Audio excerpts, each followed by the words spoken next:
Hi, I'm Billy Nellman with Funfire here at the IMI conference in Greenwich, Connecticut. I'm here with Todd Peters of Lyndhurst Enterprises.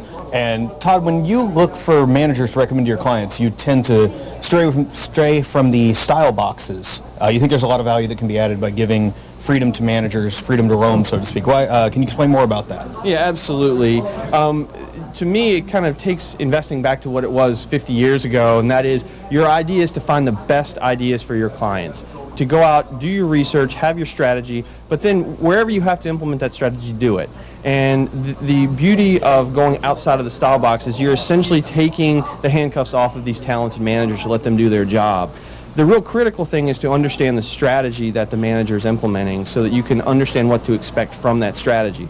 If they are implementing a strategy, for example, in the U.S. marketplace where they're trying to find things that are trading at 50 cents on the dollar, then you're likely to know that they're going to be in the smaller and mid-sized companies. Conversely, if you're dealing with a manager that's trying to have consistent growth of maybe 12% earnings every year, you're likely dealing with something that's in the more of the mid and larger company space. Well, allowing those managers to look wherever they have to do that, and then kind of giving me a concentrated portfolio, which also I think is important, is not just going outside of the style box, but having the conviction to give me just their best ideas, then I know I'm ending up with something that has a chance to add meaningful value to clients, that actually pairs well together, that those two managers can give me a tremendous approach to the U.S. marketplace.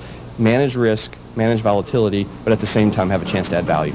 And when managers are outside of the style boxes, are there challenges in benchmarking them? How do you know if they're doing well with their process? It's a great question, and it's absolutely one of the reasons why a lot of non-style box managers are not adopted, because there's not a real easy measure.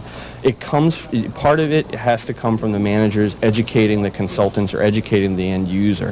If they educate the end user, then you have a chance to say, all right, how do we judge you? Is it simply based on do you make money or not, which is one of the things I look for, because I believe in investing you're meant to add value by making money, not relative to a benchmark, so that's usually first. But then beyond that, you do have to make sure that you're getting the value that you're paying for. For me, that tends to come from looking more at broader benchmarks, so a Dow Jones Industrial or an S&P 500, because that's the market, or kind of how everyone defines the market. So if you give somebody flexibility, you should hope that they're going to outperform the market. But a lot of consultants will go through the steps of building a very customized benchmark, which is a great idea as well. But it ultimately comes down to having the manager, the consultant, and end client understanding the portfolio together and making sure that they're setting the right parameters to judge that manager so there's a fair shake on all sides. Okay. And when you look for these managers, you tend to look toward the smaller end of the spectrum. It's not the giant investment shops. Yeah, absolutely. To me, part of it is letting them kind of go wherever they have to go to implement their strategy. But the other part is I'm trying to catch them at maximum motivation. And for me, the maximum motivation is when they're younger, because they're out to prove themselves. They haven't made it yet. They don't have the assets that the larger firms have. And so you're really sitting there wanting to catch that manager at that inflection point. For me, I'm very comfortable looking at a manager just getting started, that doesn't have a track record, that has no assets.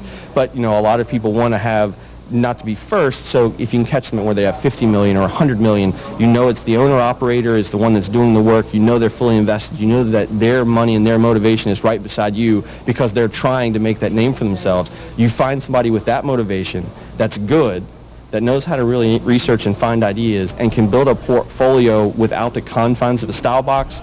To me, you have a chance for unlocking serious success. All right, sounds good. Thank you very much. Thank you so much, Billy.